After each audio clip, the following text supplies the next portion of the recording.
Bien, mes chers amis, on continue donc notre série de cours sur la paracha de Shoftim, et en même temps, bien sûr, en rapport avec le mois d'Elul. Je continue à vous demander, bien sûr, de vous abonner à notre chaîne YouTube, Be'ezat Hashem Bishurato, de rejoindre notre groupe WhatsApp et d'aller sur nos pages Facebook, Torah, diffusion.ma. Ça, c'est pour diffuser la Torah. Donc, je continue maintenant avec le même esprit, l'esprit du mois d'Elul dont on parlera particulièrement. Mais là, puisqu'on est encore dans la paracha de Shoftim, on va trouver un lien. Vous savez que cette paracha de Shoftim, on la lit toujours, régulièrement, tous les ans, à l'approche du mois de Elul, soit avant le mois de Elul, comme c'est le cas, puisqu'on est aujourd'hui Rosh Chodesh Elul, et donc Shabbat prochain, donc ce Shabbat qui vient, on va lire Parashat Shoftim, et ce n'est pas pour rien. Dans la Torah, il y a toujours une allusion entre l'époque à laquelle nous lisons la paracha et le sujet de la paracha elle-même. Il n'y a pas de hasard. Tout est réglé, bien sûr qu'il y a le pshat, c'est-à-dire la façon textuelle, là, bien sûr, parachat de Shoftim, dans une société qui se respecte, surtout une société juive, qui est sortie d'Égypte et qui a connu toutes les abominations au niveau des mœurs égyptiennes. On leur demande de ne pas faire ce qui avait été fait dans ces pays où il n'y avait ni justice ni rien.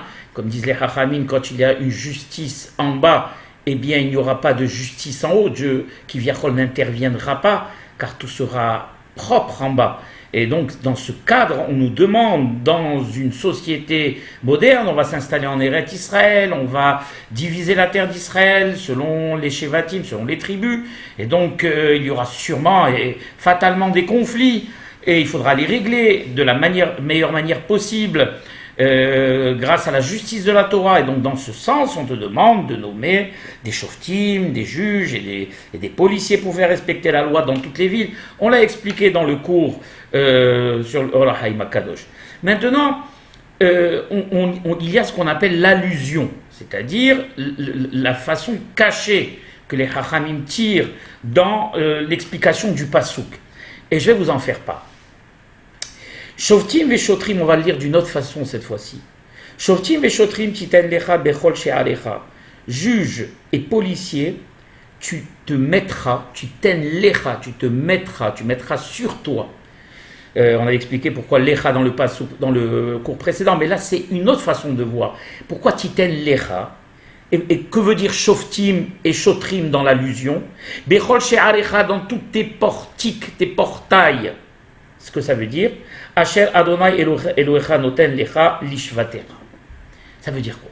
Ça veut dire qu'on sait que le mois de Elul, c'est le mois où on doit faire une tchouva, ma'alia, parce que c'est le mois qui est annonciateur des Yamim Noraim, des jours terribles, des jours de crainte, des jours de pénitence, des jours de repentir. Il y a Rosh Hashanah, Yom Adin, il y a Kippour, Yom où on est, Kadosh Baruch Hu, il est Mohel, et Kol Avonot Am Israël, etc.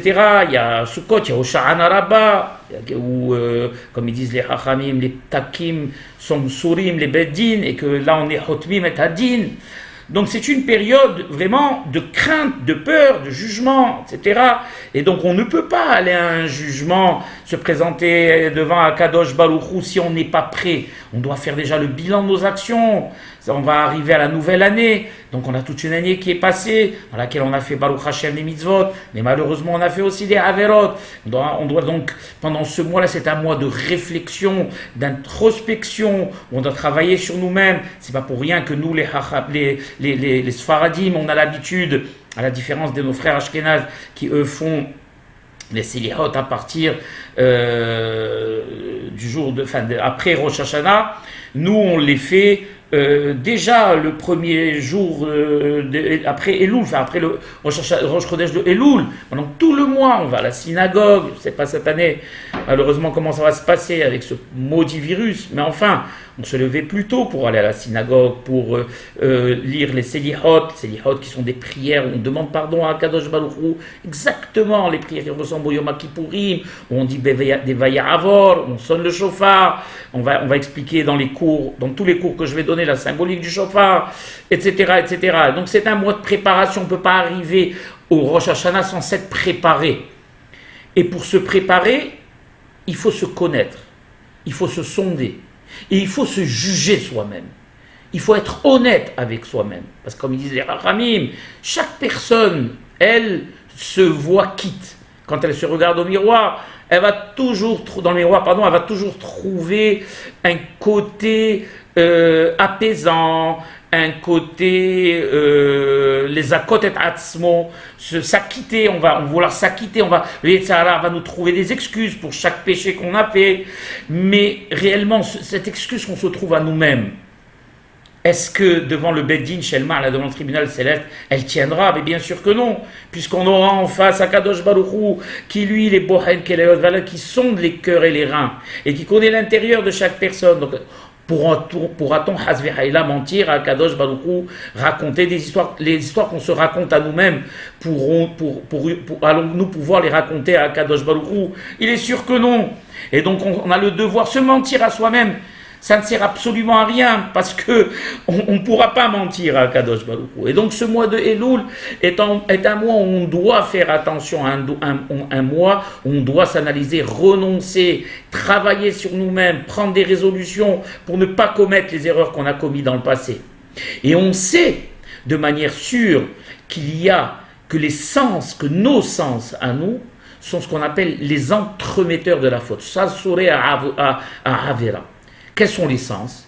Eh bien, les sens sont l'ouïe, sont la vue, sont l'odorat, sont le goût.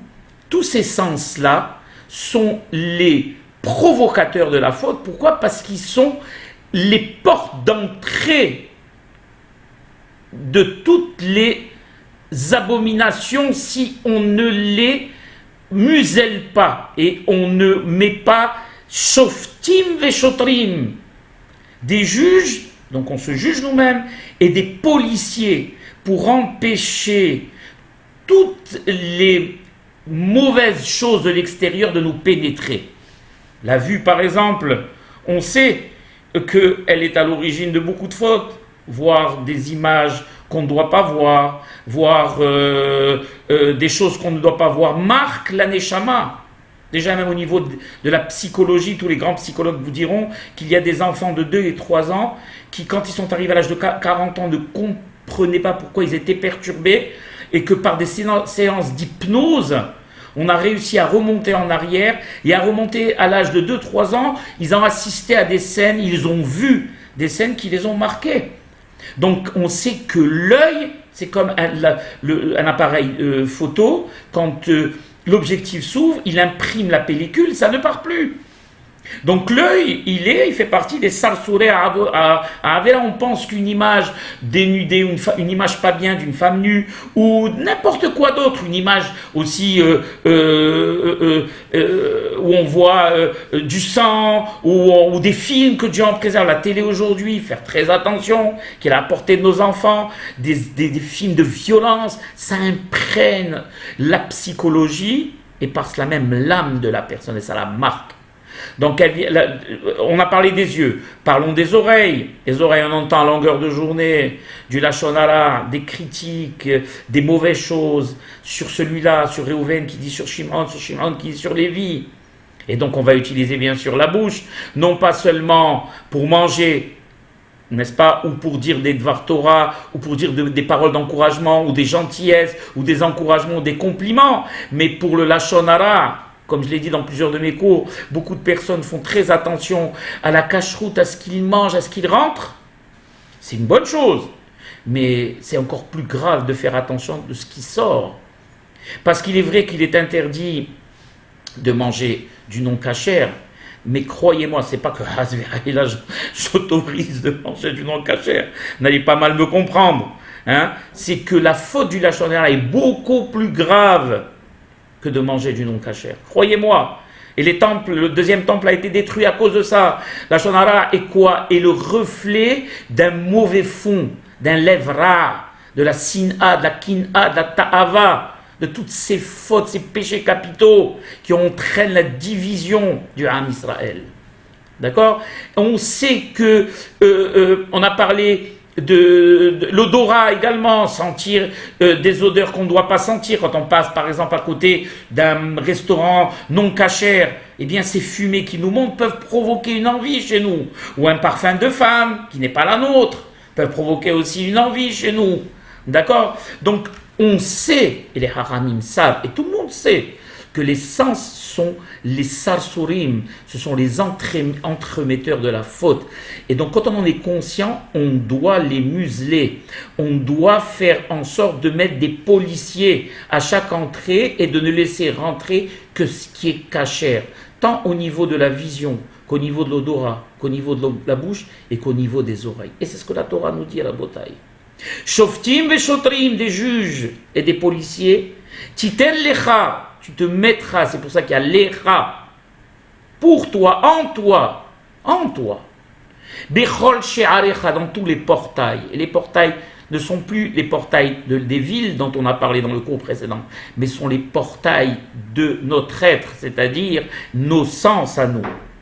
Asher Adonai Elohecha noten lacha, que Dieu t'a donné à ta naissance, et qui peuvent servir pour le bien, mais qui peuvent également être destructeurs et servir pour le mal. Fais attention en ce mois de Elul, ce mois de sainteté, ce mois de bilan, ce mois d'introspection, ce mois d'analyse, de savoir ce que tu as le droit de laisser rentrer et sortir de tes sens, de ta vue, de ton odorat, de ta bouche et de tes oreilles.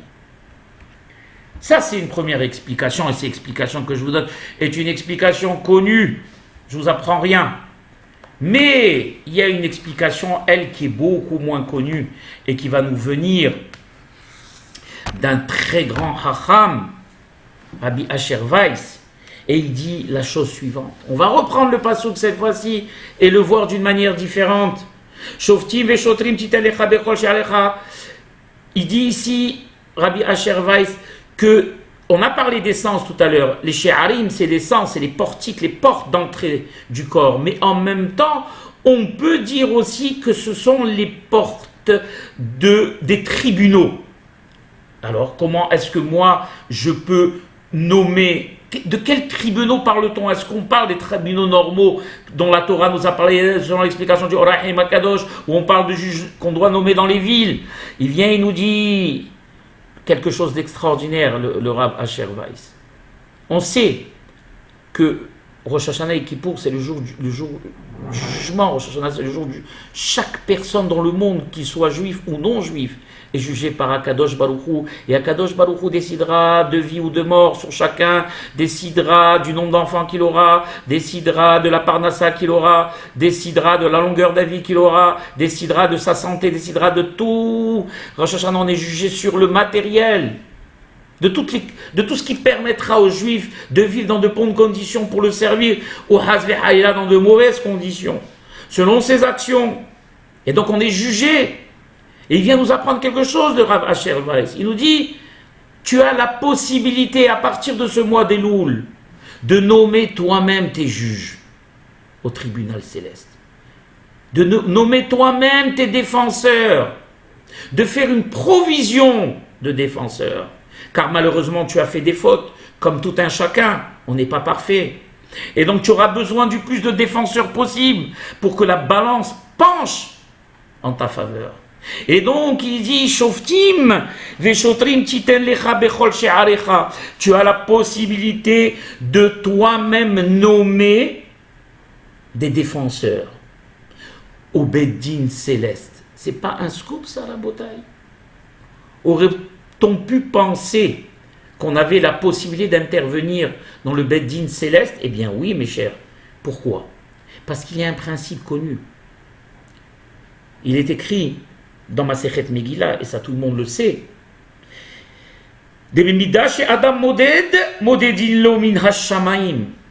En langage simple, de la façon dont la personne se comporte sur terre, on se comporte avec lui à partir des cieux.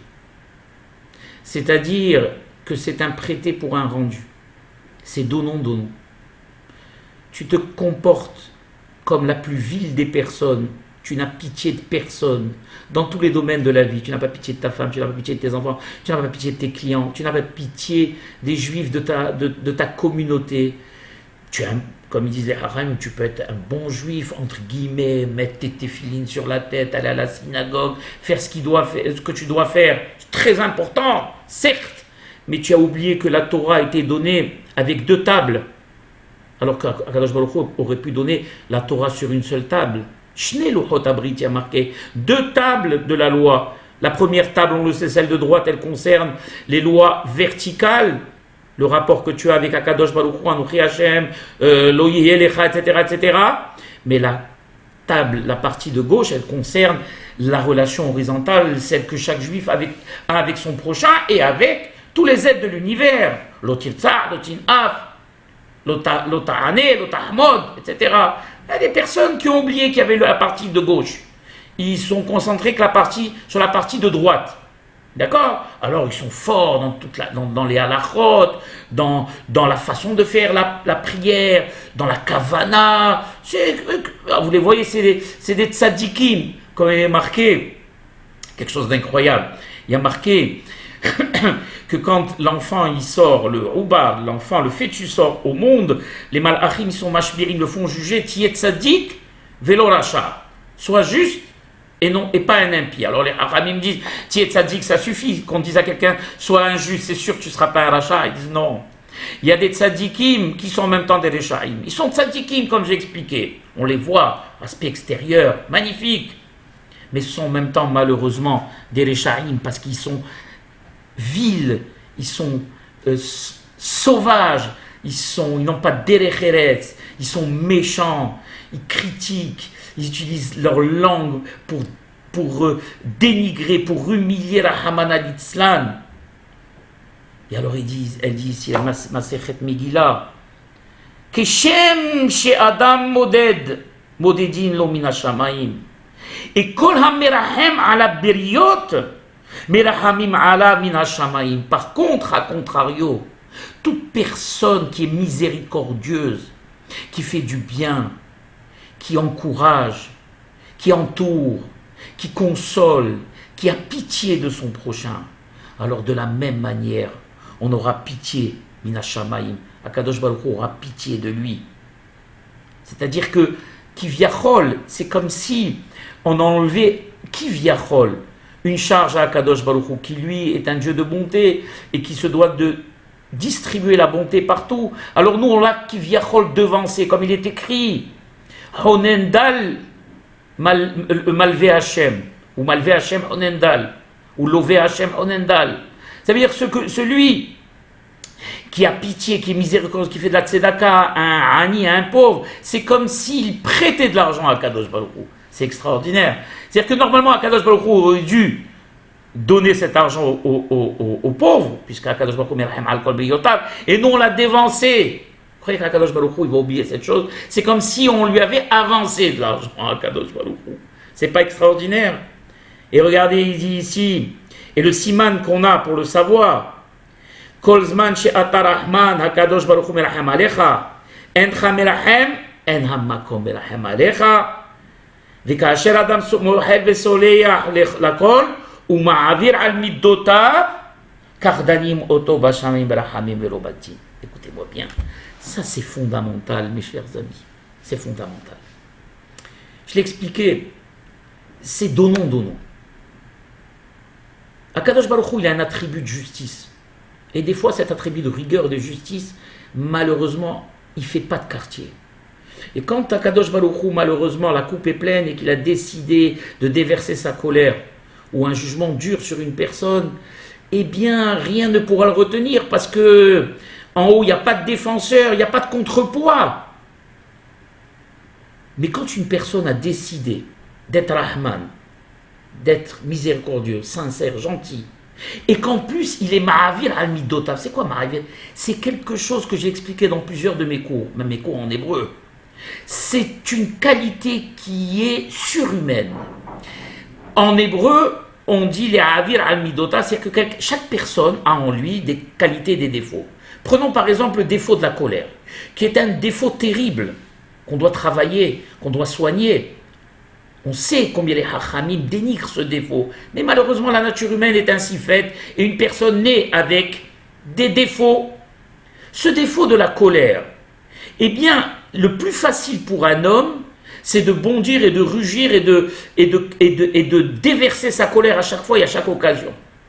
Mais cette personne, quand elle a décidé de se contrôler devant une occasion donnée, quand on a dit du mal de lui en face, ou quand on l'a humilié, vous imaginez un peu, et que cette personne est de nature colérique, et qu'elle a décidé de prendre sur elle, comme on dit en hébreu, les havlig, garder en lui toute cette colère qui normalement aurait dû ressortir. Et il aurait dû même peut-être frapper la personne en face. Mais il a dit, je décide de la garder pour moi, et excusez-moi d'employer ce terme, c'est un terme de toute façon, je m'écrase. C'est quoi je m'écrase? C'est-à-dire qu'on me passe dessus et je laisse faire. Est-ce que vous avez une idée du Sahar et de l'incidence que ça a dans les cieux? Je vais vous annoncer quelque chose. S'il a été décidé sur cette personne quelque chose de grave, eh bien c'est immédiatement annulé. Vous entendez ce que je vous dis? C'est immédiatement annulé. Parce qu'Akadosh Baruch Hu, il est modèle Mida Keneged Mida. Il agit avec nous comme on agit nous avec lui. Et, regardez, on va voir le rapport. Midat Hadin, c'est-à-dire la tribu de rigueur qu'il avait décidé de déverser, eh bien il ne la déversera plus au même titre que toi. Tu aurais pu déverser ta colère sur cette personne et tu l'as stoppé, tu l'as bloqué. Tu es ce qu'on appelle Ma'avir al-Midotecha. En plus, Ma'avir al-Midotecha, c'est pas qu'on demande à la personne de devenir quelqu'un d'autre. C'est impossible de devenir quelqu'un d'autre. On lui demande de faire son possible pour se contrôler. Vous savez, c'est comme un chemin, d'accord, où il y a une route, et la personne, elle remplit le maximum, elle bouche, ou elle obstrue le maximum de ce chemin. Elle ne peut pas l'obstruer complètement, mais on va dire qu'elle va obstruer une grande partie de la route. Il y aura toujours sur les côtés moyen de passer. Eh bien, c'est ça la Avira al-Midota. C'est-à-dire que la personne, elle va laisser des soupapes de sécurité sur laquelle elle pourra laisser passer la pression sans que ça touche la personne qui est en face. Elle va en un mot simple se contrôler. Et peut-être à partir de là commencer à réfléchir et à avoir une autre vision d'elle-même et une autre vision de son entourage. Et ça ne passe pas inaperçu. Hakadosh Baruch Hu, eh bien, il dit non seulement je stoppe la xéra, la hamana, mais en plus je lui pardonne ses péchés les plus graves. C'est pas moi qui le dis. Kol hamma'avir al midotav, tout celui qui est indulgent, eh bien, ma'avir lilo al pesha'ab, al kol pesha'ab. On efface tous ces péchés. Vous savez qu'il y a 3 niveaux au niveau des fautes. Il y a het, il y a avon et il y a pécha. Du plus bas au plus haut. Pécha, c'est la faute la plus grave. Eh bien, cette faute, elle lui est effacée. Ou bien Hadin, dans ces moments de jugement et de mishpat, quand toutes les personnes, on va dire celles qui sont conscientes, on ne parle pas des inconscients. Moi, je m'adresse aux gens conscients, qui connaissent ces moments, les moments où on va arriver, les jours du jugement. Et ils ont peur, et ils ont raison d'avoir peur. On est jugé devant Akadosh Baruch Hu, et on sait combien notre balance, elle est fragile, et combien le côté de nos mauvaises actions, peut-être, même si chaque personne pense que c'est un tzaddik, il faut qu'il soit réaliste, à part un vrai tzaddik. On a malheureusement beaucoup de chance que la balance penche en notre défaveur, que Dieu en préserve. Mais les Hachamim nous donnent des méthodes, et je vous les confie, je vous les donne moi-même. Il y a certaines actions à nous, de la vie de tous les jours, comme celle que je viens d'expliquer, qui essaie d'être indulgent, qui peut effacer les fautes les plus graves. C'est-à-dire qu'on peut avoir d'un côté de la balance plein de fautes, et la balance penche à droite, et avoir un petit peu de mitzvot, ça ne fait pas le contrepoids, et ajouter l'indulgence, et tout balance de l'autre côté, la bataille. Mais ces fautes graves que j'ai commises, eh bien, elles sont effacées au bénéfice de l'indulgence. Tu as fait quelque chose de surhumain? Eh bien, moi aussi. Et de surnaturel? Alors moi aussi, à Kadosh Baruch Hu, je vais faire avec toi quelque chose de surnaturel. et je vais effacer même tes fautes les plus graves. Et alors donc, on demande, on veut, on essaye, on doit arriver à cela pour que Akadosh Baruch Hu efface nos péchés. Et on raconte, et je vous l'ai raconté plusieurs fois, l'histoire dans Masechet Ta'anit de Rabbi Eliezer ben Horkanos et de Rabbi Akiva alav Shalom, au moment, vous savez, quand il y avait à l'époque de la sécheresse, alors on faisait des prières. Rabbi Eliezer ben Horkanos, qui était le grand de sa génération, qui était le maître de Rabbi Akiva, était monté à la Teva, il avait fait 24 prières et la situation n'avait pas changé. C'est la sécheresse la plus terrible. Rabbi Akiva est monté après lui, son élève. Il a fait les prières et il n'a pas terminé de prier que des pluies abondantes sont tombées. Alors on a commencé à parler. Ah, cela veut-il dire que Rabbi Akiva, l'élève, est plus grand que le maître? Une voix céleste est sortie et a dit non, Rabbi Akiva n'est pas plus grand que Rabbi Eliezer ben Horkanos. Mais Ze ma'avir al midotav, Ze eno ma'avir al midotav. Ça veut dire quoi? Je vais vous expliquer. Rabbi Eliezer ben Horkanos, c'était l'école de Beth Shammai. L'école de Beth Shammai était une école de gens intransigeants. Ils étaient non seulement intransigeants avec eux-mêmes, mais ils étaient aussi intransigeants avec les autres. Ils ne laissaient rien passer. Rien. Et ils n'acceptaient pas qu'on laisse quoi que ce soit passer aussi en ce qui les concernait. Donc ils vivaient comme ça avec Akadosh Baruch Hu. Ne me pardonne rien, car moi, si j'ai en face quelqu'un qui ne fait pas selon la stricte halakha, je ne lui pardonnerai pas. Et donc c'était le système qui était de mise entre Rabbi Eliezer ben Horkanos et Hakadosh Baruch Hu. Puisque Rabbi Akiva était connu comme Aharon, le frère de Moshe, pour son indulgence. Il fermait entre guillemets les yeux, pas au niveau de la halakha, mais il arrivait toujours à trouver, on va dire, le chemin de l'indulgence. Il était indulgent, Rabbi Akiva. Et même de par nature lui-même, qui était un guerre, a transformé complètement son état de guerre pour devenir Rabban Shel Kol Israël. Il a su se transformer lui-même en tant qu'être humain, ce qui est la chose la plus dure. Un guerre avec ses défauts, un goy avec ses défauts, et avec tout ce qui et toute l'éducation qu'il a reçue, a décidé du jour au lendemain de devenir Talmid Hacham et devenir Rabban Shel Kol Israël. Vous croyez que c'est facile? Quand on nous demande à nous de changer un petit défaut à nous, oh c'est dur, c'est pas facile, et c'est vrai. Autrement, il n'y aurait pas eu autant de Sahara, comme je viens de vous le décrire tout au long de ce cours. Eh bien, Rabbi Akiva, il a été exaucé. Pourquoi? Parce que c'est quoi les pluies? Et c'est quoi la sécheresse? La sécheresse, c'est Midat Hadin. Quand Dieu, malheureusement, comme il y a marqué dans Kriyat Shema, et je bloquerai le ciel et il n'y aura pas de pluie. Pourquoi? Parce que vous n'êtes pas bien comporté. Encore une fois, Mida Keneged Mida. Eh bien, la pluie est donc la sécheresse est Midat Hadin. Et la pluie est Rahamim, la miséricorde. Alors il a dit comme ça à Kadosh Baruch Hu, Akiva, toute ta vie tu t'es comporté avec indulgence, tu as toujours été indulgent, tu as toujours été coulant et cool comme on dirait aujourd'hui. Eh bien de la même manière que tu l'as été, eh bien je le serai moi aussi également. Et que ce qui avait été décidé comme étant Midat Hadin, eh bien je rendrai moi cela Midat Rahamim et tu auras droit à la pluie. Ze ma'avir al midotav, veze eno ma'avir al midotav. Rabotai, le mois de Elul, le mois de la Tchouva, le mois où on doit intérioriser nos actions. Et on sait que Hashem tzilcha ad yad yeminecha. C'est quoi Hashem tzilcha? Hashem est ton ombre. Ad yad yeminecha, la main droite. Ça veut dire quoi?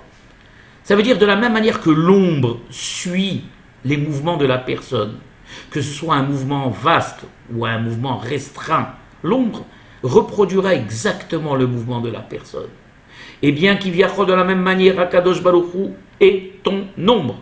Et de la manière dont tu te comporteras en bien ou hasve hayila en mal, Akadosh Baruch Hu agira fonction de cela. Et nous, ce qui nous intéresse, c'est d'arriver Be'ezat Hashem à Rosh Hashanah et Yom Kippourim et avoir le maximum de défenseurs. Eh bien, les Hachamim nous en donnent la méthode à nous d'exécuter. Merci mes chers amis. À notre prochain cours, Be'ezat Hashem sur le mois de Elul.